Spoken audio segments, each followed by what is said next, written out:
کیا حالات و واقعات، کیا تبدیلیاں آ رہی تھیں، کیا تغیرات تھے کہ امام عالی مقام حضرت امام حسین علیہ السلام، آپ کا خانوادہ، یہ جان کچھ بھی نہیں ہے۔ خانوادہ، بچے ساتھ ہیں، ان کی قربانیاں کچھ بھی نہیں۔ تو وہ کون سی منزل ہوتی ہے، وہ کون سا مقصد ہوتا ہے کہ اپنی جان پیچھے چلی جاتی ہے اور مقصد آگے نکل جاتا ہے؟ جتنی شریعتیں آتی ہیں وہ معاشرے کو کچھ مستحکم بنیادوں کے اوپر استوار کرنے کے لیے آتی ہیں۔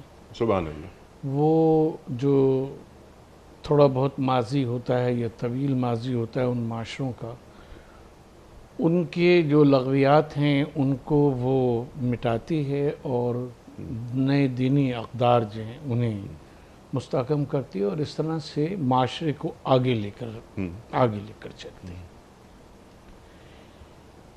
جو ہم دیکھتے ہیں کہ قرآن کریم اور نبی پاک صلی اللہ علیہ وسلم کے جو اسوہ حسنہ ہے اس سے ہم کو ملتا ہے کہ کس طرح سے معاشرہ جو ہے وہ آگے کی طرف چلا رہا۔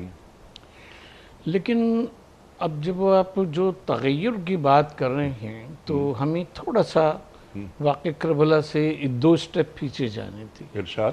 آپ دیکھیں کہ مدینہ میں حضرت عمر رضی اللہ تعالیٰ عنہ مسلح کے اوپر شہید ہوتے ہیں، ٹھیک۔